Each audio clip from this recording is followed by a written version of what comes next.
Hello everybody, I'm Ajit K. Mishra, your course instructor for Essential Life Skills. I'm here again with a new session on thinking skills. In this session, you'll learn about some very important elements of thinking. I'll also walk you through the world of thinking types framework. I'll now take you to the thinking types framework. It's a very important approach that was developed by Mark Banchik and Elisa Steele. According to them, people tend to have a typical area of focus on ideas, process, action, or relationships, with an orientation of looking towards the big picture or the details. So the thinking types framework has two very important aspects. One is focus and the other is orientation. When it comes to focus, we generally focus on ideas, processes, actions, or relationships.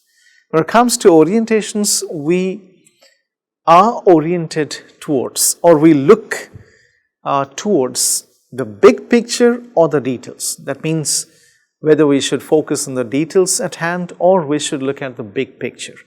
So focus and orientation together create a thinking framework which helps us understand a lot of things right in front of us. So let's take a look at those things.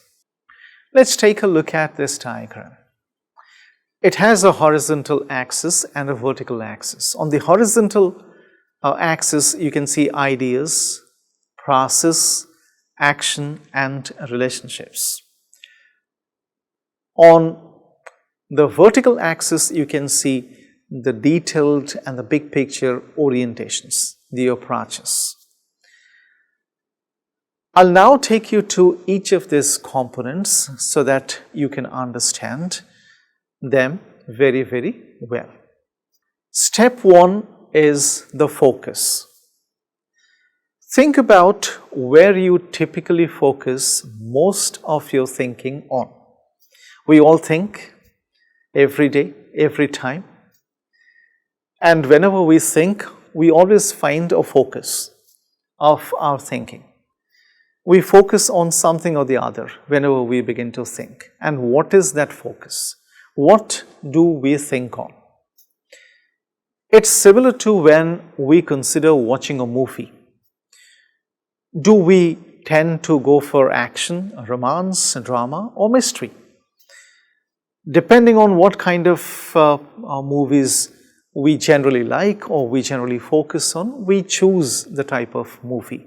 It can be drama, action, comedy, or romance. One way to really hone in is to ask ourselves what the first thing that we think of when we wake up in the morning. What exactly do we think about when we wake up in the morning?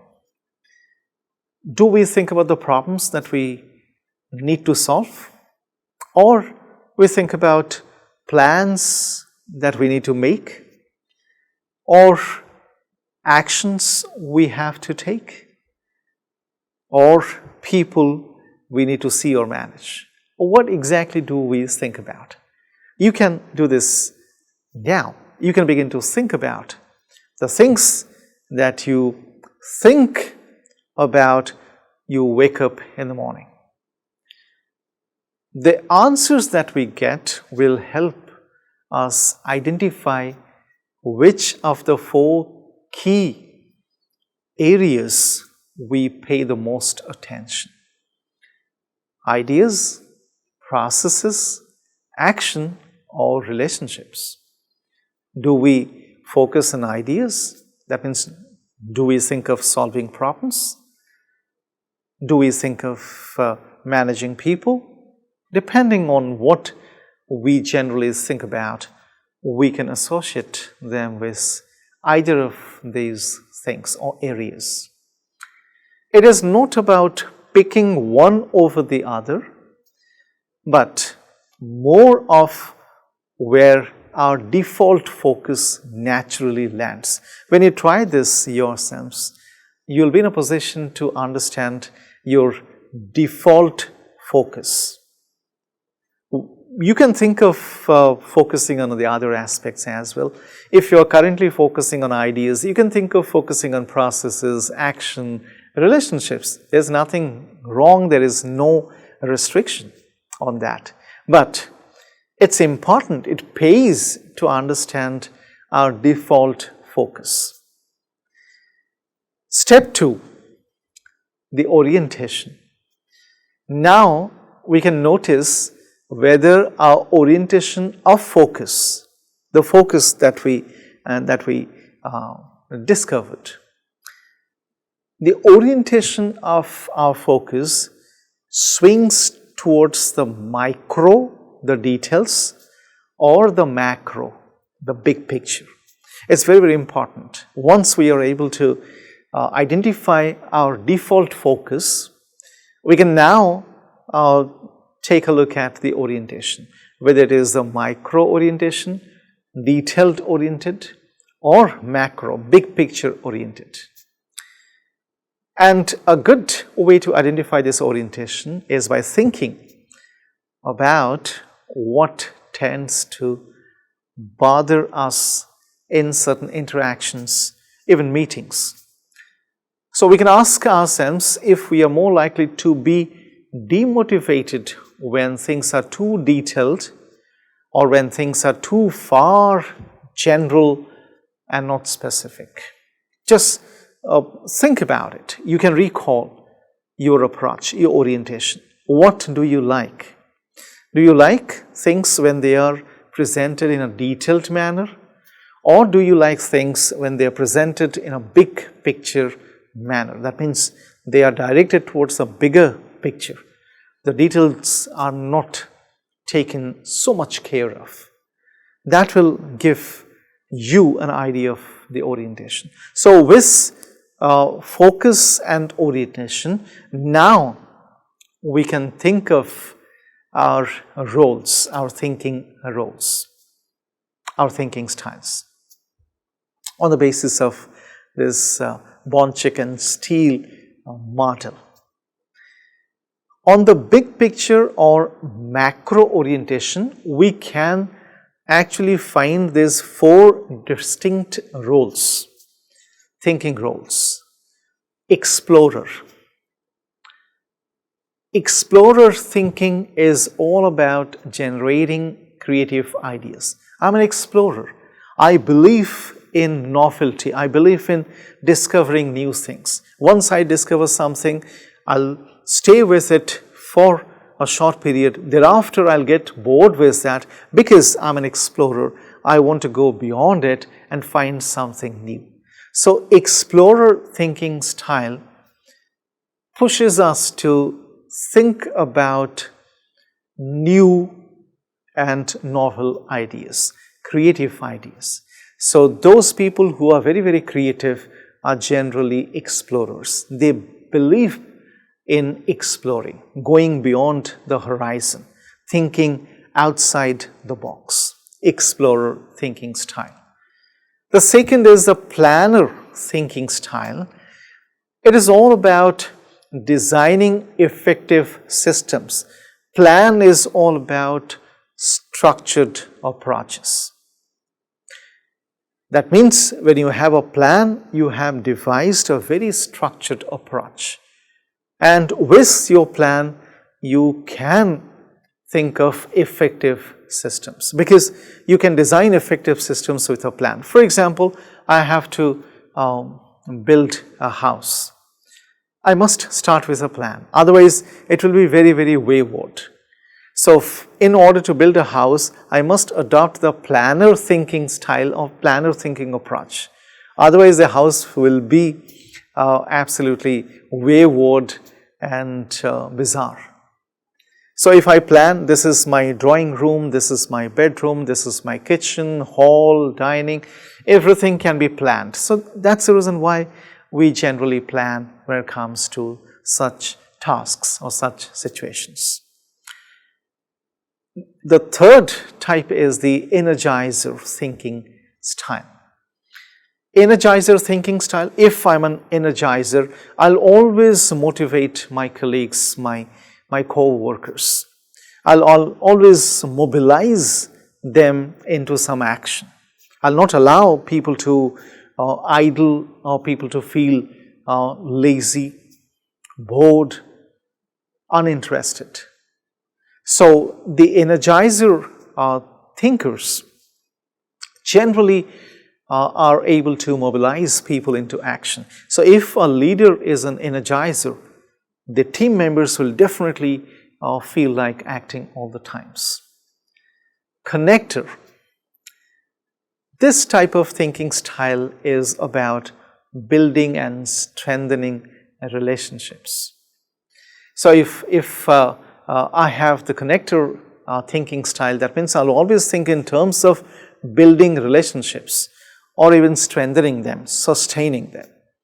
So with this type of thinking style, I'll always approach people with a view to starting, building, maintaining and sustaining relationships, the bonds with them. That brings us to the other side of it. Focus on micro, the details orientation.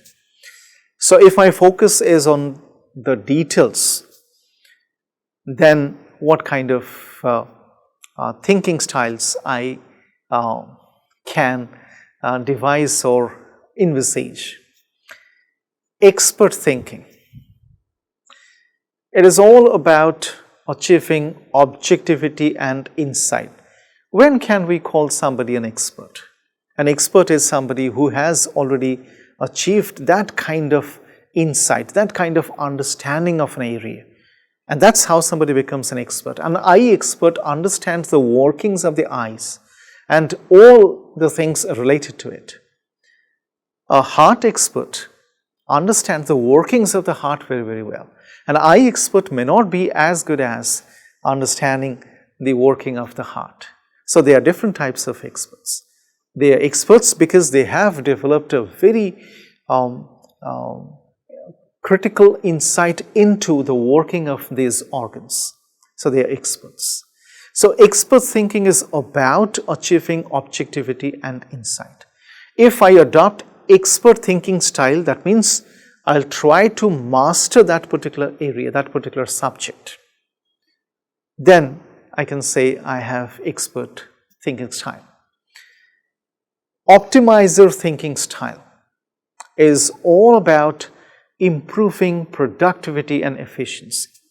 So the optimizers always look at the opportunities, the ways through which productivity can easily be optimized, increased. Producer thinking style is all about achieving completion and momentum, because it is all about producing things. So you cannot produce anything unless it is complete. So completion becomes very, very important when it comes to producer thinking styles, because such people believe in the momentum and the completion. Finally, the coach thinking style. Coach thinking style is about cultivating people and potential. That means I am improving the quality of somebody's performance or the potential by coaching the person in a certain manner. I'll now take you to something very, very important. How we can put thinking styles to work. At the individual level, we can think of putting these thinking styles to work when we make individuals understand their own thinking styles so they can see how to leverage their strengths and focus their development efforts. We need to believe that people are naturally energized when their work aligns to their thinking style and they feel empowered when they learn to master an unfamiliar style. So it's very, very important that we all understand these thinking styles very, very well on the basis of the Bonchik and Steele model. And then we can think of empowering ourselves by either improving our thinking styles, the current ones, or by adopting a new unfamiliar thinking style and then begin to think in that way as well.